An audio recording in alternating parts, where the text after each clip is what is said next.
All right, everybody, good afternoon. I have, I think, one thing for you at the top, and then we'll get started.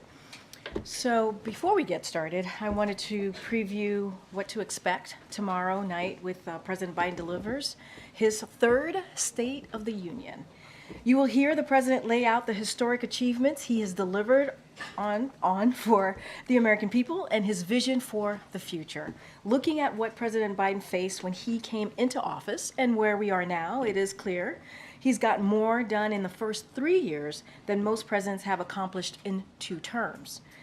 He will talk about the success in implementing his agenda, from infrastructure to chips to lowering drug prices and getting rid of junk fees, as you heard him speak to yesterday with his competition council. He will talk about whose side he is on and his plan to improve the lives of all Americans. That includes lowering costs for Americans and giving people more breathing room, lowering healthcare premiums and taking on Big Pharma to lower the cost of prescription drugs, making the wealthy and corporations pay their fair share in taxes, saving our democracy and protecting our democratic institutions, protecting women's reproductive health in the face of relentless attacks from Republican elected officials, making progress on his unity agenda, ending cancer as we know it, delivering on the sacred obligation to veterans, tackling the mental health crisis, and beating the opioid and overdose pandemic. We will have more to share tomorrow, but fundamentally, the president will outline an agenda that is about continuing to build on the progress that we've made over the last 3 years. The president has always been an optimistic person, as you all know, and even in the face of challenges that we have in front of us, he will share why he is hopeful about this country's future and why it is a mistake. It is a mistake to bet against the American people. With that, Sungmin? I have a couple on Haiti, if I may. Sure. So earlier today, Ambassador Linda Thomas-Greenfield said that the U.S. has asked the Prime Minister to, quote, move forward in a political process that will lead to the establishment of a presidential transitional council that will lead to elections. So I just want to clarify, does that mean a resignation? Did the U.S. government ask him to resign directly? So a couple of things. We are definitely not pushing the Prime Minister to resign. That is not what we're doing, but we have underscored that now is the time to finalize a political accord to help set Haiti on a path to a better future. And that is something that we've been working on for some time. We've been working on that with the CARICOM, so that is nothing new. We've had those conversations, and also the Haitian partners on the path to restoring democratic order in Haiti through free and fair elections, inclusive governance, and power sharing. This will give the people an opportunity to democratically elect their prime minister. Again, this has been a conversation that we've had with Haitian partners, CARICOM, for some time now, so that is not new, and we certainly are not pushing him to resign. Even though you're not directly calling on him to resign, can you just discuss the timing of why you're encouraging of this transitional government now? And also, because obviously the White House has long resisted specifically pushing for his resignation, even if you aren't doing it now. So can you just talk about the timing of this encouragement of why you're doing everything the way you are right now? We're not pushing, as you just stated in your question, for the Prime Minister to resign. This has been a long time conversation that we have had with our Haitian partners, with CARICOM, on making sure that there was a path to restoring democratic order. So that has been consistent with what we have been trying to do for some time now. And we believe, it is the Haitian people, they need to have an opportunity to democratically elect their prime minister. And so there needs to be a plan in place, obviously, to do that. And so that's what we're encouraging. But we've been having these conversations for some time now. And one domestic matter, back in February of 2021, President Biden said Donald Trump should not be given the traditional intelligence briefings that were given to former presidents because, quote, what value is giving him an intelligence briefing? What impact does he have at all, other than the fact that he might slip and say something? Does the president still feel that way now that Donald Trump is on the way to becoming the Republican Party's nominee and would be entitled to the briefings that a party candidate would get? I think the president's words stand today, as he stated them however long ago. I don't think his mind has changed on that. I just don't have anything to Did he add. do anything to block him from getting these briefings later this year? I don't have anything to add, but the president was very clear about how he felt about that, and I would say those comments certainly do stand today. Thanks, Karine. Can you confirm that the White House invited the Ukraine's First Lady to the State of the Union, but that she declined to attend? So the White House did invite Mrs. Zelenska to the State of the Union. She was unable to attend. I would refer you to Ukraine as to her reasoning why, but she did indeed receive an invitation from us. And there was also an invite that went out to Navalny's wife. Can you talk a bit about how the president may address foreign policy issues? Of course, he's going to be speaking to Republicans, many of them who, he wants to convince to back more funding to Ukraine. So, look, I'm going to be really mindful and not get ahead of the president on his State of the Union remarks, so not going to lay that out and how he's going to address Republicans, as you mentioned, who will be in front of him. But, the president, as it relates to certainly Ukraine, the president's going to continue to make his case that House Republicans need to move forward. The Speaker needs to put the National Security Supplemental on the floor. We know that it would get overwhelming support. And also, it's also about our national security, our own national security. And so we can't let politics get in the way of our national security. So the president's going to make that clear, and I'll just leave it to the president. As he would say, stay tuned. Stay tuned for tomorrow. Just to be clear, he'd make those points clear at the State of the Union. He's going to continue to make that case clear. You asked me how he's going to do that or lay that out tomorrow in the State of the Union. I just don't want to get ahead of the president. But our message continues, right? As it relates to national security supplemental, obviously the Ukraine aid is included in that supplemental. Justice Navalny also invited and couldn't attend. So I talked about this yesterday. Mrs. Navalny was indeed invited personally by the president. She was not able to attend. I would refer you, obviously, to her to explain why. But yes, she was invited. Just lastly on the Yes. Russian missile strike, it was only about 200 feet away from President Zelensky. That's according to one of our sources. And a source close to Zelensky tells us that they believe Zelensky was the intended target. Is the U.S. looking into that strike? Do they believe that Zelensky was, in fact, the intended target? So I can't speak to what they were targeting. That's not something that I can speak to, but it appears that it landed near, as you just said, the convoy. And I think Russia's actions speak for themselves here, but I can't speak for their exact target. Karine, do you have any reaction to the sailors that were reportedly killed in a Houthi attack? So let me say a couple things about that that happened earlier today. So today the Houthis have killed innocent civilians by continuing their reckless attacks against international commercial shipping, which impacts countries throughout the world. The ship they attacked was a Barbados-flagged Liberian-owned bulk carrier. It was not a U.S. ship, contrary to what the Houthis claimed.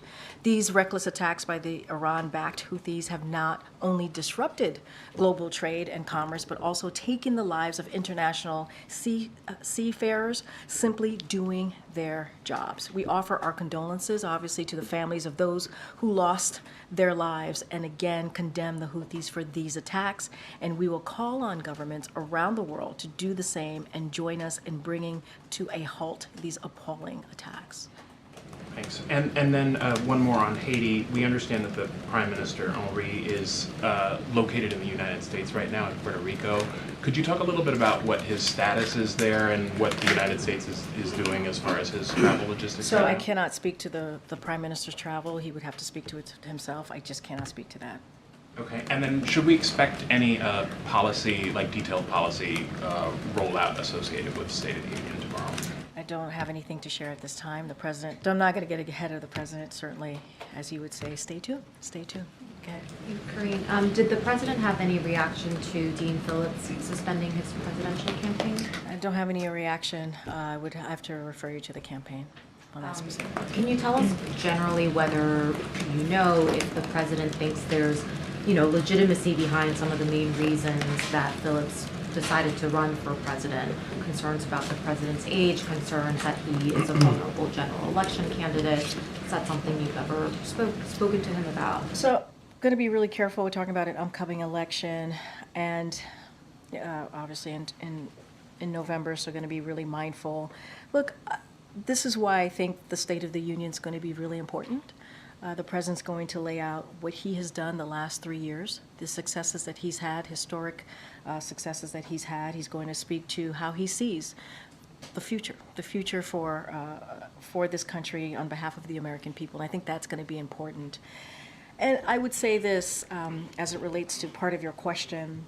Look, the president has been very clear. He's been very honest about his age. He knows that. He makes jokes about it, right? He makes jokes about his friend Jimmy Madison, right? He gets that.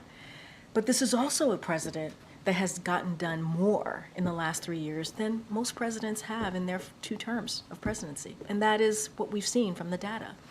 And a lot of that is because of his experience. His experience matters. His experience as 36 years as a senator, 8 years as vice president, and now into his first term as president. It has shown that he can get things done. We see that with the economy. We see that what he's trying to do with lowering costs. We see what he's trying to do with lowering healthcare costs, and a lot of historic pieces of legislation that was done, that are now law, obviously, that was done in a bipartisan way. And that's because of the president's experience, and I think that matters. And I'm just going to let the president speak more to his future, his vision, what he sees for this country tomorrow night.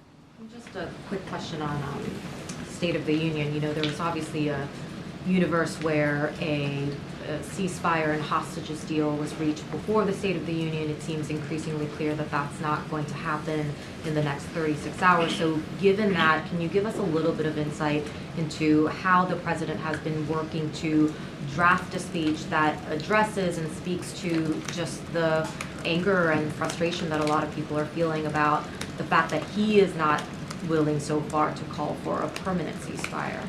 So look, as you've heard the president call for a ceasefire, a period of time, a pause where there's a period of time where obviously the fighting stops, right? And with that is a hostage deal where we can get these hostages back home to their family and their loved ones. And let's not forget, the hostages include about 6 Americans. And so that's incredibly important. At the same time, let's not forget getting that all-important humanitarian aid into Gaza, to the Palestinian people. And so that is important. That is a first step that we need to get to. The president's going to continue to work on this, as he has been for the past several weeks, for the past several months, along with his team.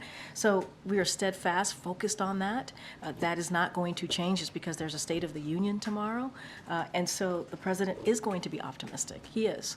As it relates to his speech, look, these speeches, all of them, you know, they take massive undertaking, right? They take a lot of work, and to actually meet the moment of where we are as a country, and also lay out the future for this country. So not going to get into specifics as to how he's working through that. You'll hear it from him directly, but the president certainly is going to meet the moment where we are as a country, lay out the progress that we've seen in the last 3 years, and not just that, how do we build on that progress? Do you happen to know what about the speech writing process this time around the president has found most challenging? Look, this is his 3rd State of the Union address, as you know. This is going to be, as you can imagine, a very important, as he sees it, a conversation that he'll have with the American people. Millions of people are going to be watching.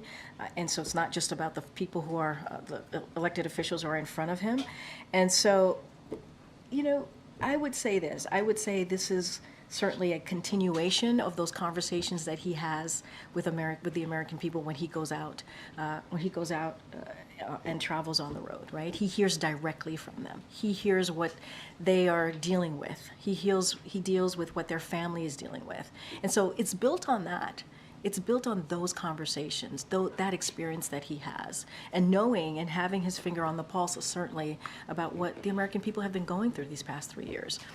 Going to be really mindful, not going to dive into his thought process. I think when he delivers his speech tomorrow night, you'll get a good sense of where the president is and how he sees where we are at this country, the State of the Union, obviously, hence the opportunity that he has tomorrow. And so I will just leave it at that. Yeah, thanks. After Nikki Haley withdrew this morning from the Republican presidential primary, President Biden issued a statement and a direct appeal to her voters. Does President Biden plan to reach out to Nikki Haley at some point, and has he yet, or hasn't yet? That's for the campaign to speak to. I don't have anything on that for you. Yeah. Okay, Mike. Yesterday, I believe, Jake Sullivan announced that the administration backs a bipartisan bill that would lead to the banning of TikTok. Does Jake's views represent the views of the rest of the White House? So just a couple of things, and I'll get to your comment about the banning, but I do want to say a couple of things at the top. The administration has worked with members of Congress from both parties to pursue a durable legislative solution that would address the threat posed by certain technology services operating in the United States that put at risk Americans' personal information and broader national security. And so what we see is this bill is important. We welcome this step on ongoing efforts to deal with that, to address that, and we appreciate the bipartisan work. I think that's important that this was done in a bipartisan way, and so we look forward to working with Congress. Obviously, we provided technical assistance, as we normally do when pieces of legislations are like this are being put together. But I would have to say, we don't see this as banning these apps. That's not what this is. But by ensuring that their ownership isn't in the hands of those who may do us harm. This is about our national security, obviously, and this is what we're focused on here.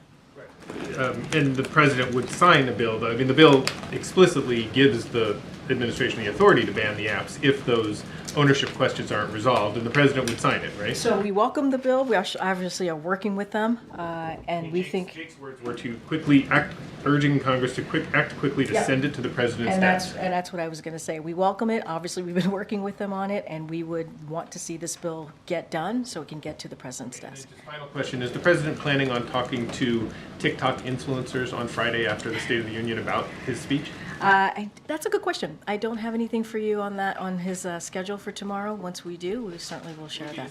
Friday. For Friday, pardon me, for Friday. As you know, he's going to be on the road on Friday. I don't have And anything. if he does, you wouldn't see any contradiction between the fact that the president would be using a technology that he's urging Congress to... Here's the thing, and I've been asked this question multiple times about TikTok and our use of TikTok. As it relates to the campaign, I know the campaign has created a TikTok account. I would let them speak to that. That is their strategy, would let them speak to that. And we've said this before. We are going to try to meet the American people where they are. We are. I mean, we're trying to reach everyone. The president is the president for all Americans, and so that's what we're trying to do there. Even if it's a dangerous platform. But it doesn't mean that we're not going to try to figure out how to protect our national security, right? That's what we're doing here. That's what you see in this bipartisan legislation that's being moved forward, that you heard from Jake about, that you're hearing from me about. Doesn't mean that we don't do the work to make sure that we protect Americans, and that's what we're going to do here. Got time. Thanks, Karine. My colleague reported that U.S. officials told members of Congress in a recent classified briefing that the U.S. has quietly approved and delivered more than 100 separate foreign military sales to Israel since the Gaza war began on October 7th. I'm wondering if the administration has any comment on just the scale of the amount of, or the White House has any comment on the scale of the amount that's been transferred. I'm just not going to comment on And that. whether the White House thinks that there should be more transparency around I'm it. I'm not going to comment on a reporting and what you've heard. I'm just not going to comment on that. Okay, Jordan. Thanks, Karine. Just one more point of clarification on the TikTok stance.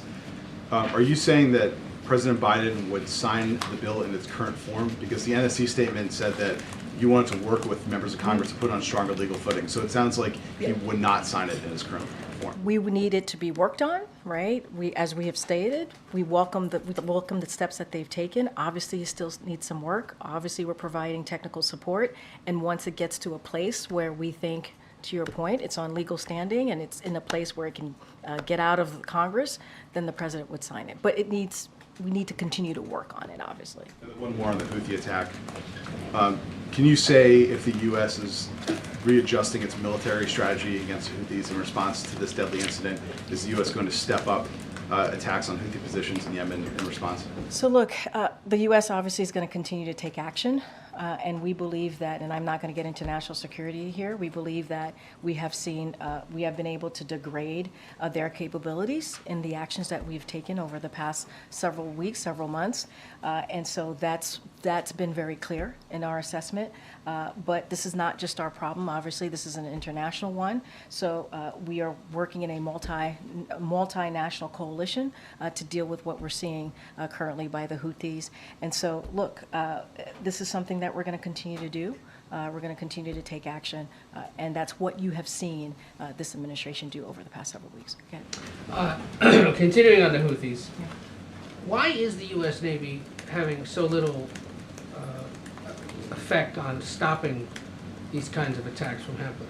So as I was answering the question to Jordan a second ago, I'm not going to get into specific intelligence here, but broadly speaking, we know that the strikes have indeed impacted on degrading their capabilities, and that's important. We have taken out significant amount of Houthi weapons, and our military is regularly destroying Houthi missiles, and when they're being loaded and prepared to launch, but before they can actually be fired at commercial ships. So that's what we've been able to do. So we will continue to act as needed to degrade the Houthis' capabilities, and this is a process. This is a process here. Does the U.S. Still hold Iran responsible for these attacks? It hasn't changed. Our stance on that has not changed. And what would happen if the Houthis hit a U.S. naval ship? You've seen us respond when you saw 3 military members were killed not too long ago. You saw our response. So the president is also the commander-in-chief, as you know, and he understands that responsibility. And just to button up one thing on Haiti about the prime minister being in Puerto Rico, just to clarify, he's there on his own volition, or is the United States providing aid and comfort? So we are not providing any assistance to help the prime minister certainly return to Haiti. We're not going to speak to his travel. That is something for him to speak to. As far as you know, he's just enjoying the sights. That's for him. That's one way to put it. That's for him to speak to. All right. Karine, is the president preparing for hecklers during the State of the Union? Look, you saw the president last year when some Republican members behaved in a way that was, I would say, disrespectful, and he handled that, and he did that on his own, and he held them to account as it related to important programs that matter to the American people, Social Security, Medicare, Medicaid. He called them out on it as they were obviously heckling at him. And so the president's ready for anything. He's ready for anything. As you saw him literally do that last year, and it was something to watch. You all reported on that. During speech preparations, is he prepping for that, drilling? Look, the president knows how to handle this stuff. I mean, again, he did it literally last February of 2023, and nobody was expecting that. Nobody was expecting that. And he took them on and laid out and fought for the American people on programs that matter to them. And so, he got this. The president's got this. Given that House Speaker Mike Johnson has invited and is hosting the parents of Evan Gershkovich, what is the White House's reaction to that, given his role in stalling the national security bill, do you think? What does the White House think about his invitation to Gershkovich's parents? As it relates to the National Security Supplemental and the Speaker refusing to put it on the floor so that it can get overwhelming support, as we know it's going to get, and it will work towards our national security.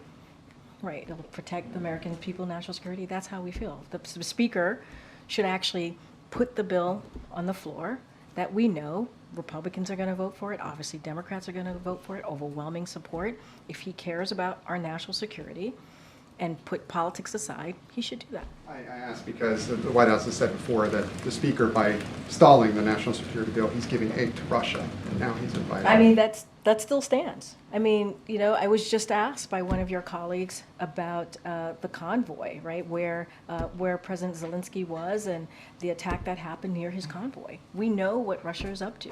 We've seen what has been happening on the battlefield over the past several weeks because of Congress's inaction. And so we've been really clear. When the big four were here just last week, the CIA director was in the room, and he laid out the dire consequences for Ukraine. Look, we have to stand up for, just like the brave Ukrainians are standing up for democracy, we have to do the same. It also speaks to our own national security. So the Speaker needs to put that national security supplemental on the floor and let it get that overwhelming support, bipartisan support that we know that it's going to get. And finally, just to button something up on Haiti, yesterday Admiral Kirby said that it was a simplistic explanation that there was money being held up when it comes to this multinational security force, that Republicans were holding up some of this money. He said that there are other reasons for it, but I'll ask the question more bluntly. Do you blame Republicans for holding up critical money for Haiti? So let's not forget what we're providing to Haiti is emergency, really important emergency needs, right? When we think about food, healthcare, clean water, and other forms of critical assistance through UN and NGO partners to help people in need across Haiti. And so what we are seeing and what everyone is actually realizing is that the deteriorating situation in Haiti has required organizations to adjust their posture and at times prevented aid from reaching people in need. And that is just because of what we're seeing, obviously, on the ground. And so humanitarian partners are going to continue to provide the assistance amidst the current security breakdown, obviously, the best way that they can. But as we know, there's a dire situation on the ground. It has made it very difficult to get that aid. And we have said this before, the U.S. government has been leading in providing aid to the Haitian people. Okay. On the State of the Union tomorrow, how much of it can we expect to be forward-looking, potentially presenting a vision for a second term versus going over kind of the accomplishments of the first term? So I don't have a formula to read out to you right now. What I can say is he's going to take a look back, as I said at the top, look at the achievements and the successes that we have had the last 3 years, and also speak to how we're going to continue to build on those successes and fight for the CHIPS Act, fight for the Inflation Reduction Act, which is, as we know, at least as it relates to the Inflation Reduction Act, Republicans have tried to claw back. And these are important pieces of legislation that we need to continue to implement and protect. So you're going to hear him talk about that. I've talked about other things that the president wants to focus on, lowering costs, fighting for our democracy, fighting for reproductive rights. So he's going to talk about that, talk about the future, talk about his vision for the American people. He's an optimistic guy, as we know, but I don't have a formulation on percentages or how that's going to be divvied up, but that's what you can expect to hear from the president. And is the administration still debating taking executive action on immigration? I mean, we've been clear about this.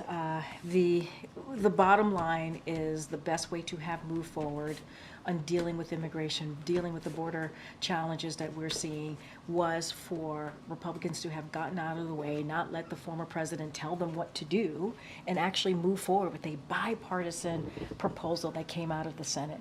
That would have been the toughest, the fairest way to have moved forward with dealing with our immigration. As it relates to an executive action, that we believe that's the best way to do that. No executive action would have been able to have the impact that bipartisan proposal would have had.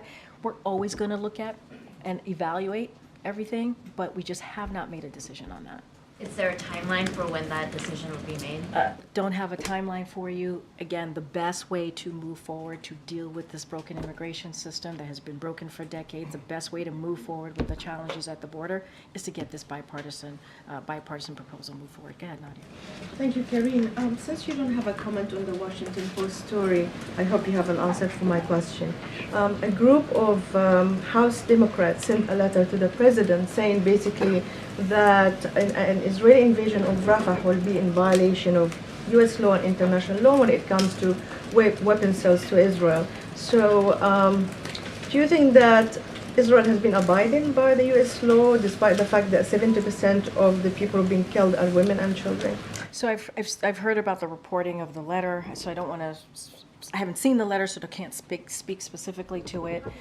No, but I'll give you an answer that I think will address your question. So, look, as you all know, our support, we have supported Israel as they defend themselves against Hamas, a terrorist organization. As you know, that has been the policy here. We also continue to urge Israel to do everything possible to avoid civilian casualties. And even as Hamas has embedded, let's not forget, they've embedded, and I know you know this, itself among civilian population. That is something that they have done. As we have said, there have been far too many civilians who have been killed in this conflict. It's far too many. And the president understands that, the vice president understands that, this entire administration understands that. And there's not enough humanitarian aid getting in. We need to increase humanitarian aid. And you've heard that again from the president, you've heard that from the vice president. And so that's why we're working so hard to get that hostage deal. As we know, that would lead to a ceasefire where the fighting would stop. We can get those hostages home to their families. We can get that all needed humanitarian aid to the people in Gaza, which need it, obviously need that critical aid. And we're continuing to do what we can, right? The airdrops that were successful, we announced that yesterday. There's more coming from the Department of Defense. The USAID is in the region providing humanitarian aid. We're working with our regional partners to get more humanitarian aid in. And so we have to up that, obviously, the humanitarian aid, but this deal is so important. We have to get this deal so we can get more aid in, but not just that. Put a pause, have a ceasefire in place so that we can actually move forward here. For a colleague, will the president meet with the Prime Minister of Sweden tomorrow? He's on his way here. Will he be a guest at the State of the Union? And will the president, I know you don't want to speak ahead of the speech, but will he talk about Ukraine and the success of the administration bringing Finland and Sweden into NATO? So I'm going to be really mindful. I'm not going to speak to the president's speech here in detail. And so going to be really mindful. I don't have anything to read out on the meeting there with the president. I believe the Secretary of State is having a meeting with the Sweden Prime Minister, so obviously you can reach out to them. Just don't have anything else to share beyond that. Okay, Danny. Thanks, Karine. On Haiti, given the dire situation there, is there any consideration of sending U.S. forces in any way to stabilize things there? No. As you know, there is the Kenyan has agreed to send about 2,000 forces there. So that was recently signed, and that's going to move forward. But there is no plan to bring U.S. forces into Haiti. Also on Haiti, earlier you said that the administration is not pushing Henry to resign. Are you denying that yesterday the administration asked Henry to stand aside for a transitional government and an interim prime minister? What I can say is we're not pushing the prime minister to resign. We're just not. Now, have we been working with CARICOM? Have we been working with our Haitian partners to put forth a plan to figure out how do we move forward in restoring democratic order in Haiti through free and fair elections? That is a conversation that we have had, but we are not pushing the prime minister out to resign. The administration asked him to stand aside. We are not pushing. I think I just answered that question. We are not pushing him to resign. Okay. Thank you, Karine. New topic. I wonder what it is. Has President Biden called to congratulate Jason Palmer? We congratulate Jason Palmer on his win last night. Now that the field is down to 2, is President Biden going to commit to a debate with Donald Trump? That's something for the campaign to speak to. Well, we know when the debates are going to be. We know where they're going to be. Is he going to go? You should speak to the campaign. In 2020, once it got down to one-on-one, Joe Biden said, "I can hardly wait to debate him." How about now? I'm going to sound like a broken record. You should reach out to the campaign. Why is this a campaign thing? Because it's an election. It's a debate for the 2024 presidential election. I'm not asking what argument he is going to make at a debate. I'm just at. It's okay, not do you an, get? it's not an we're not talking about arguments. You're talking about his attendance. You You get a need to lot of talk to the questions in campaign. here about these polls concerning the president's age and his acuity. Do you think that it is going to quiet concerns about the president's age and acuity if he decides not to debate? What I can say about that is not talking about the debate. That's something for the campaign to speak to. Not going to speak about that. To your question about age, I think I sort of answered that. I mean, you're going to see the State of the Union tomorrow. You're going to hear the president lay out his plans. You're going to hear a president who has had a successful 3 years of progress. Still a lot more work to be done, but a progress nonetheless, and how he's going to build on that. Bless you. Did you say something? Well, you know, okay.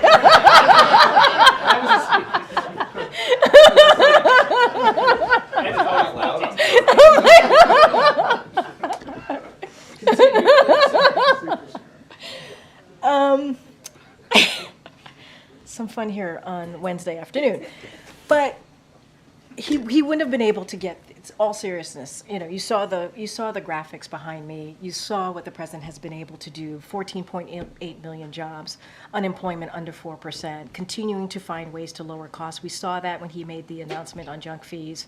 You saw what he's been able to do for the American people internationally as well, protecting our national security, being a leader as we're trying to fight a dictator, as Ukraine is fighting a dictator, that is Mr. Putin. And this is because of the president's leadership. It really is. I mean, 36 years in the Senate, 8 years as vice president, that counts for something. That counts for experience. That counts for having these relationships. That counts for knowing how to get things done. And the president wants to build on that. He does. And not only that, when people were saying he couldn't get things done in a bipartisan way, he was able to do that.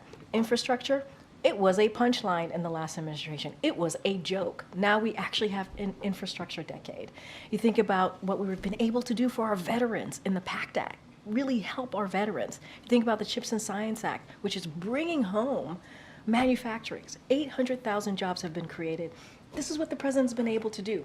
And guess what? That's because of his experience. And so just for clarity, it's possible that there will be no Joe Biden, Donald Trump debates. Is that what you're excited about? Is that what you want to see? I would Because love you keep to see asking Joe me. You've Biden asked and me Donald about Trump 3, debate. 4, 5 different times in different ways, How and I would have you- and how I've would said. President Biden do in a debate?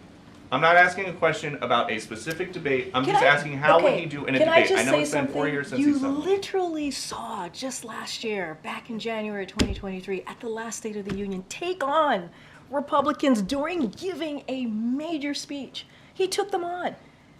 As they were heckling him, he took them on and said he was going to fight for programs, essentially said he was fighting for programs that the American people needed. Social Security, Medicare, Medicaid. He stood there and fought for the American people.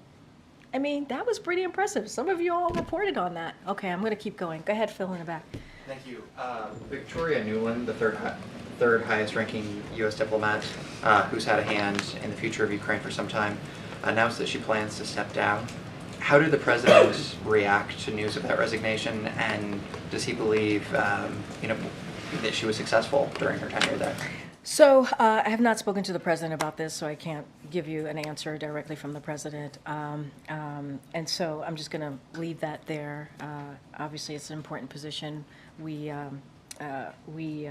appreciate her service. It is not easy to serve, as you know, and we appreciate her service. I just don't want to get into any specifics on that. I don't have anything to share. Then, what's the president's reaction to France codifying abortion rights into their constitution?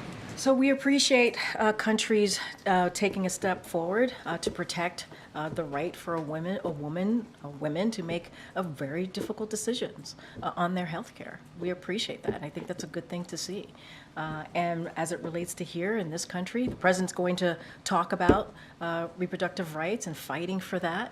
And what we're seeing across the country, more than 300 bills that were introduced recently on finding ways to prevent women from making these really important decisions on their bodies. And that should not be. And that's because Roe v. Wade was overturned, which is a law that was part of the Constitution for almost 50 years.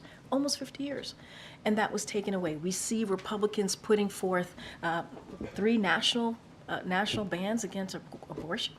That's not what the president's fighting for. He's fighting for the right for a woman to make a decision on her own body. And does he think that the French prohibition on abortion after 14 weeks is reasonable? And look, I'm not going to get into the specifics of that particular bill. What I could say, it's always important to see other countries actually take steps to protecting rights, fundamental rights that women should have.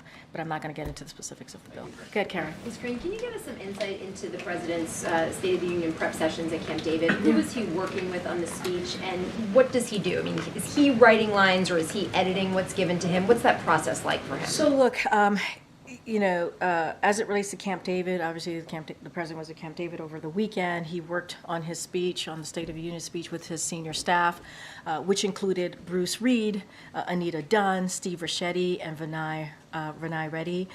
This is fairly standard. He was there last year for the February State of the Union, and I think, even throughout today and tomorrow, he's going to continue to fine-tune the speech. This is something that he is personally involved in.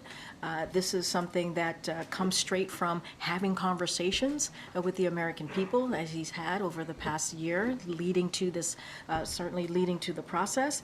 And so, look, there are massive undertakings, right? Massive undertakings in having a State of the Union that speaks to where we are as a country and how we're moving forward. And so that's what I'll say. And does he have any State of the Union traditions? Like, is there something he does tomorrow to prepare for a speech like that? So I don't have anything to share. I can say that he's going to be working on the speech throughout the day, fine-tuning the speech. He'll be doing that with his senior staff. And it's a major address. It's an important speech. He's going to be delivering it to millions of Americans who are going to be tuning in, and we appreciate that in front of obviously Congress and guests of Congress, guests of the president, and it's going to be an incredibly important moment, and the president takes that very, very seriously. Go ahead, Karen. Thanks, Karine. A federal judge in Texas ruled that the Minority Business Development Agency's presumption that Black and brown communities are disadvantaged is unconstitutional and enjoined the agency from distributing its services based on race. Is the White House concerned that this ruling could undo some of the efforts that you've been making to bolster Black businesses?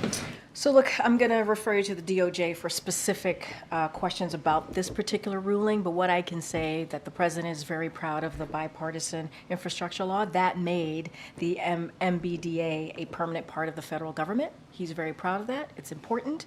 Small businesses, as you know, are the backbone of our economy. And so it's vital. It's vital for our entrepreneurs to have the opportunity to start a business. We've seen 16 million applications that was started under this administration over the past 3 years, which is important. There was certainly a boost in what we saw with minority businesses starting their small businesses, obviously, filing those applications, and we think that's really important. As it relates to specifics and the way forward or anything like that, as it relates to the ruling, I would have to refer you to Department of Justice. State of the Union. Sure. In 2020, when the president won, in his victory speech, he thanked Black voters for their outsized role in his historic win. He said that he would have their backs. Obviously, polling and anecdotal reporting shows that a significant number of Black voters still feel that the president hasn't completely had their backs or have not felt the impacts of this administration's policies. How much of this speech does the president see as an opportunity to lay out what he believes he has done to have the backs of Black Americans? So look, we understand that it's complicated, right? In the sense of what the American people have gone through the last 3 years. We came in, there was a pandemic, and there was an economy that was in a tailspin. So we get it. We get that some Americans are trying to still figure out where we are and what's going on and what this administration has done. This is why the State of the Union is going to be so critical, so important, because the president gets to lay that out. It gives the president an opportunity to speak to that. And so that's important. But to the beginning of your question about 2020 and the promise that the president has made, he did make a promise, and he has done everything that he can to keep that promise. You think about voting rights. The first couple of days of this administration, he put forward an executive action to do everything that he could on the federal level to deal with that issue. So he did that. He took executive action when Congress could not move on the George Floyd Justice and Policing Act. You know that, you covered that. He took actions from where he could from here, from the federal government.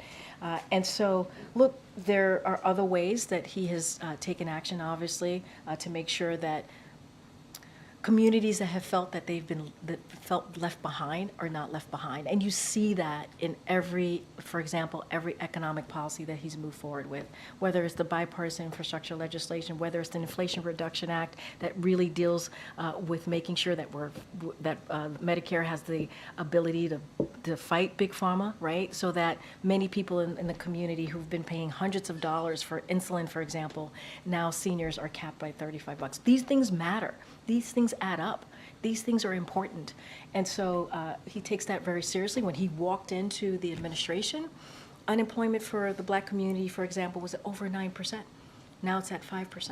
That's because of the work that this administration has taken. Think about the American Rescue Plan.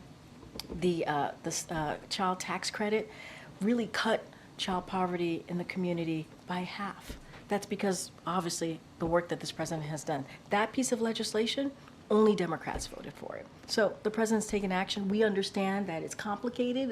It's going to take some time for everyone to see what this president has been able to do. The State of the Union is a perfect opportunity to lay that out. Go ahead, Janie.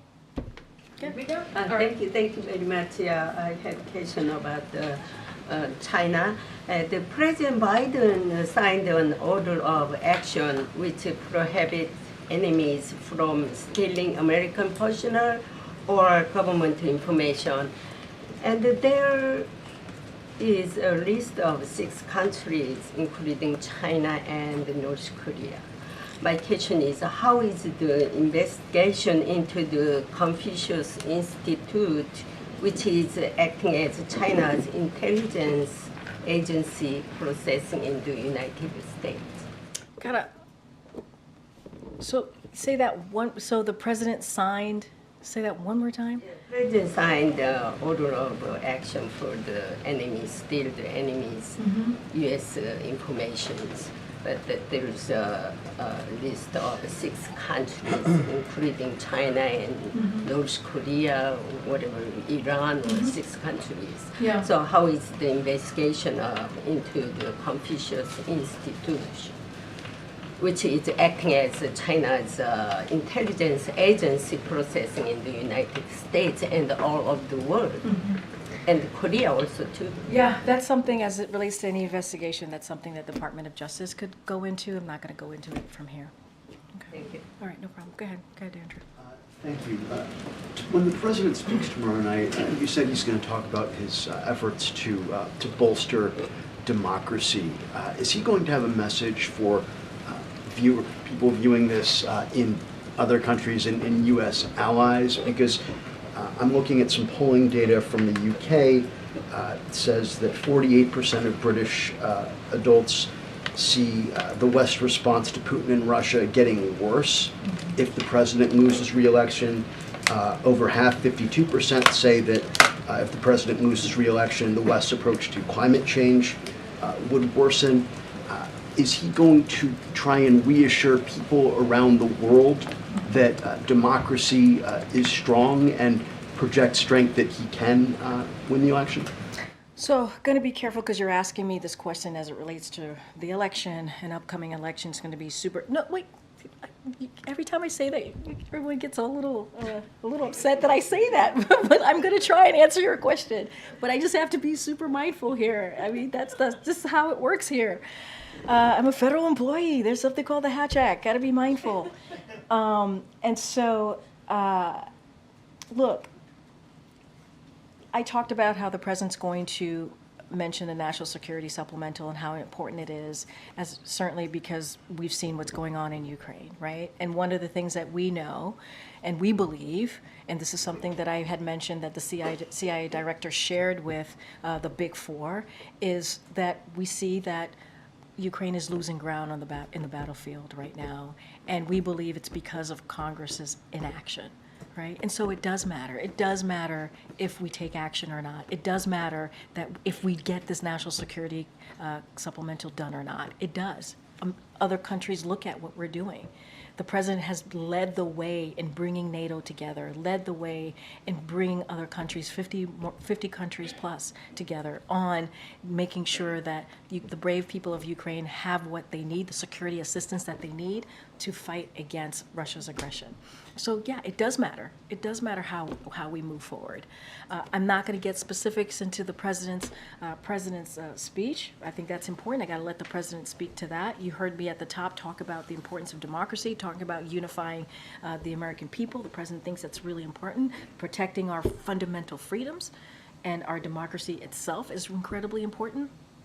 So look, and let's not forget here what many Americans have been going through, right? The attacks that they have seen, the threats that they have seen. So there is an important message that the president wants to send to the American people about that as well. And so, but to your broader point of your question, does our actions and how we, for example, deal with Ukraine and make sure they have the assistance that they have, the inaction of Congress, does that matter? Yes, it matters. I mean, Putin continues to move forward, right? And we have seen what the battlefield has looked like for Ukraine. They have lost ground because Congress has had inaction. So it does matter. It does matter. I'm not going to get into specifics as to what the president's going to say. On Haiti, the Haitian Prime Minister is in Puerto Rico. Obviously, yesterday, the Vice President's office said that she will be in Puerto Rico later this month. Any chance that she could be asked to meet with the Prime Minister and perhaps pass a message? Look, you would have to certainly speak to her office about her travel and where she's going to be. We've been very clear. We've been very clear dealing with our what our message has been, essentially, right? Dealing with, for some time now, with CARICOM, our Haitian partners, how we see the path forward, and that is restoring democratic order in Haiti through free and fair elections. That's been our message. Inclusive governance and power sharing. That's what we want to see. And we want to give the people in Haiti, we want to make sure that they have an opportunity to democratically elect their prime minister. That's what we want to see. And I will leave it there. Thanks, everybody. Thanks, Karine.